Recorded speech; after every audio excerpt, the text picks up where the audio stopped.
Hey everyone, Scott here, and I wanted to look at this book, The ESV and the English Bible Legacy by Leland Ryken.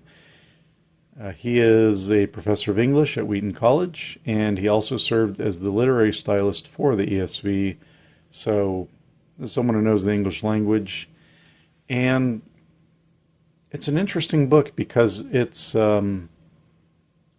I haven't come across anything like this elsewhere, where you have someone who was involved in the translation, the ESV, who wrote a book basically convincing you should use that translation. That's what this is. You could almost call it an apologetic for the ESV, or perhaps propaganda for the ESV.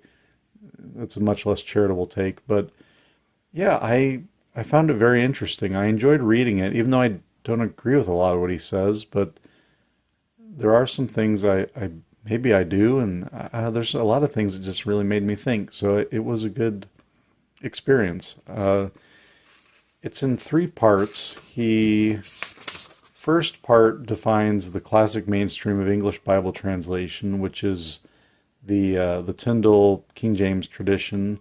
So, connecting that from, Tyndale, Coverdale, etc., to the King James, to the RSV, and talks about what all those have in common, what kind of joins them together as a tradition. Second part, he addresses modern Bible translation. He really, really does not like modern dynamic equivalence translations. If you think of the NIV, CSB, NLT, CEB, etc.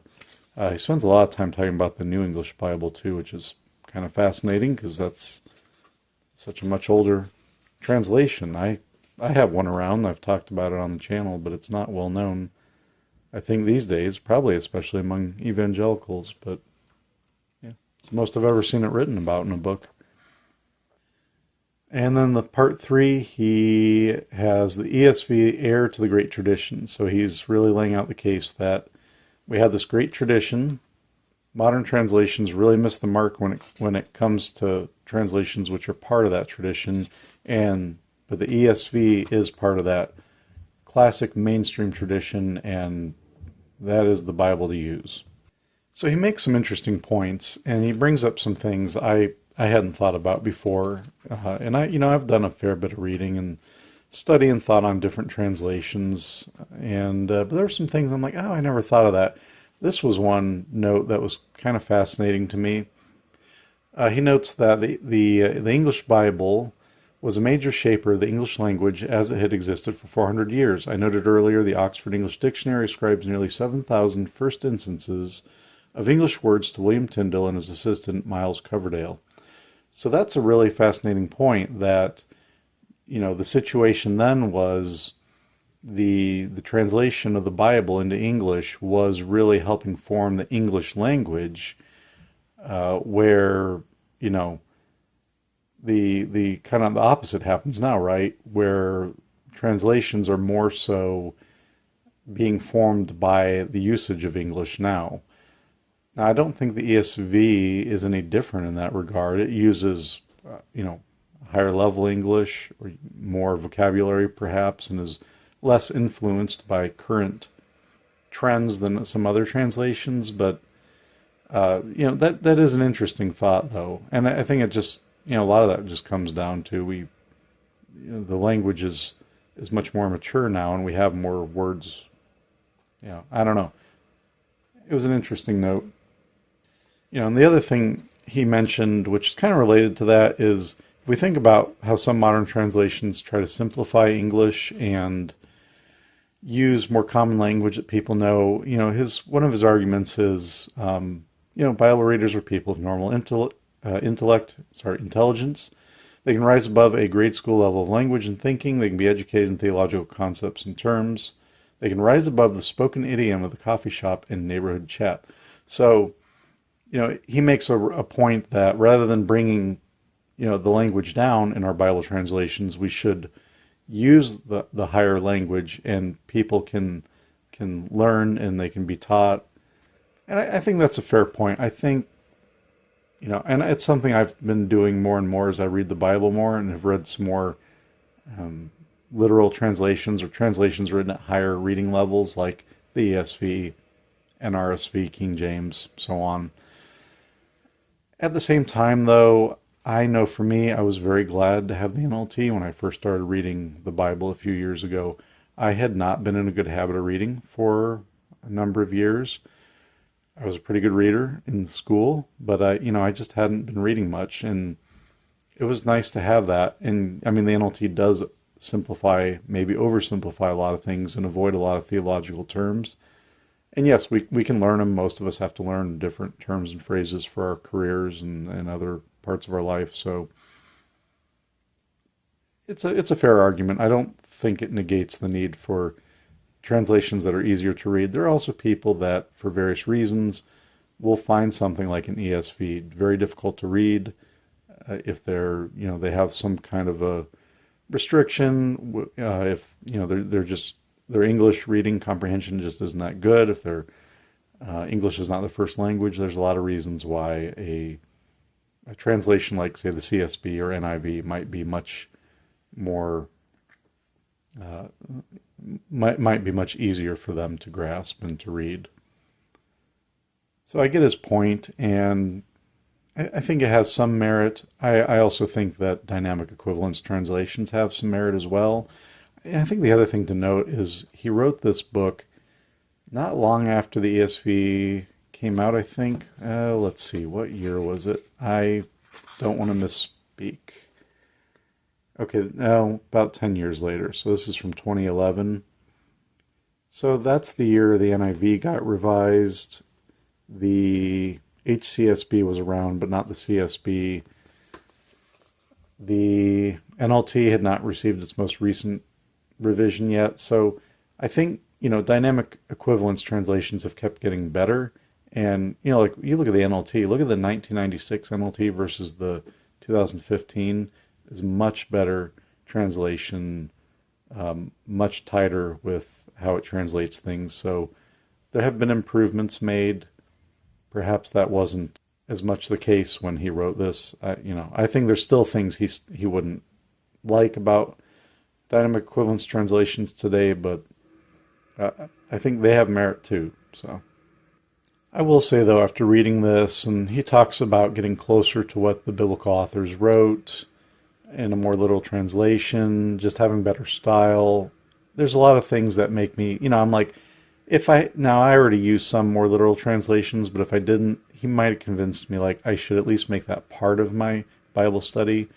I shouldn't just be using dynamic equivalence translations. I should be using some more literal translations as well to have that, to be a bit closer to what is in the underlying Hebrew, Aramaic, and Greek. There's a great example in here, and I think, now, to be fair, he picks on a translation that the CEV, which is written at a fairly low reading level, but he provides this example, and also this is the ending of the book of Amos is just gorgeous. If you haven't read it in the King James, you definitely should.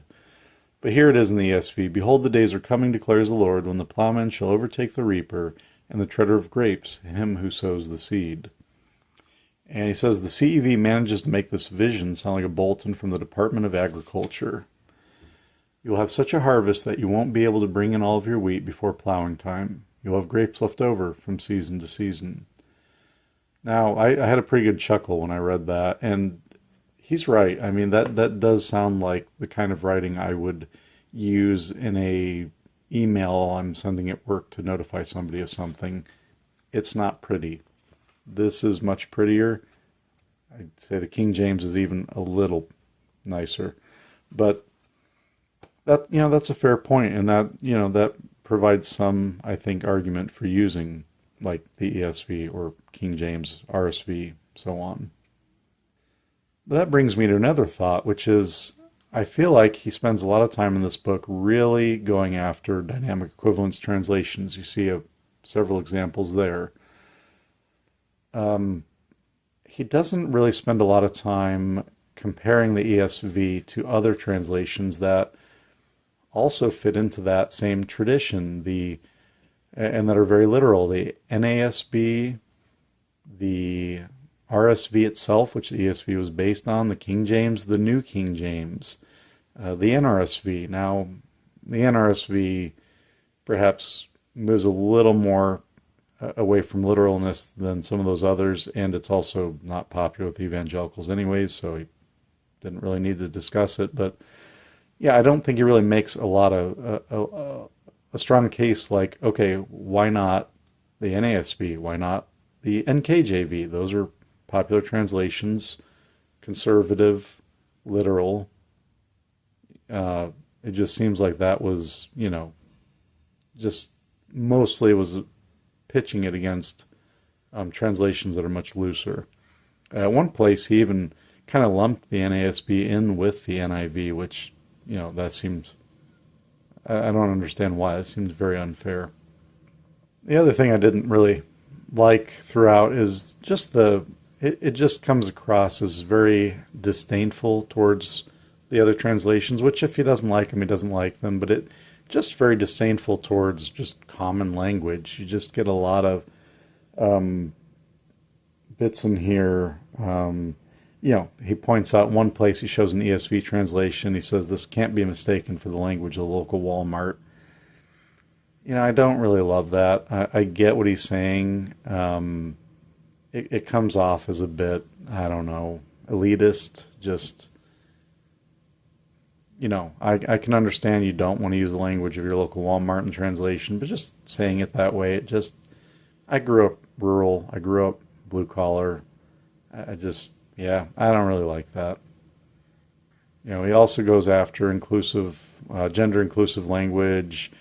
Just fine. Some translations, have done it more than others, some to a fault. I use the NRSV, but there's definitely, it goes to a fault in places with it. Others use it to some degree in between, like the NIV or CSB. The ESV does not use as much gender inclusive language. That's fine. But there's one place where he gets into it and, says it's being driven by a feminist social agenda and just stuff like that. It's just, sounds like YouTube comments. I think the strangest and the most stunning was right at the end of the book. He says, modernizing translations are a carefully orchestrated exercise, which I experience as a conspiracy to prevent readers from knowing what the biblical authors actually wrote. That is quite the statement to make. I mean, my first question is, okay, who does he think is orchestrating this conspiracy? Is this just the translators are just out to keep us from the real word of God, or however he wants to put it? Or is he saying this is Satan's plan? Like this, I do not agree with this. It sounds like something I'd get in a King James only comment on one of my videos. There's a lot of, I'm not a translator, I can't read Hebrew or Greek. There are a lot of trustworthy, conservative, evangelical, otherwise, scholars, pastors, and so on out there who support and use these modern translations.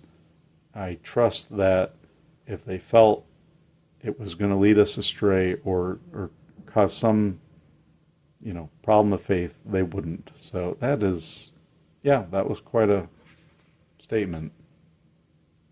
Anyways, it was a fascinating book. I did find it interesting. I'm going to end with this. This was interesting, and I had some thoughts on it. I mentioned earlier, he compares the New English Bible a lot, provides a lot of examples of it and bits of reviews, spends a whole chapter on reviews of it. I think because there were so many really well-written reviews of the NEB from authors of the time and scholars, because, it was a huge shock compared to the King James and, similar translations. And there wasn't a whole lot like it at the time. It was a very new direction in its time.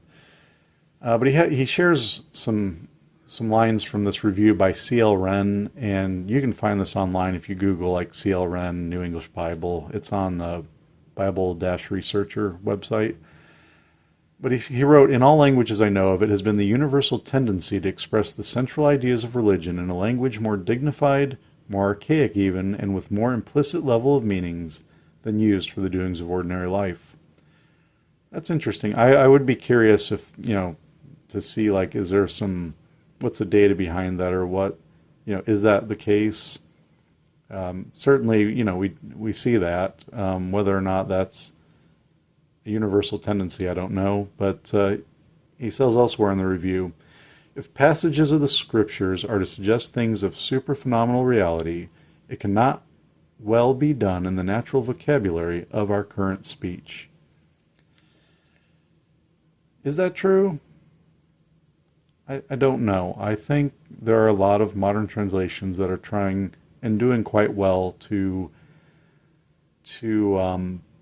share these things in the English of our day, the language we speak in.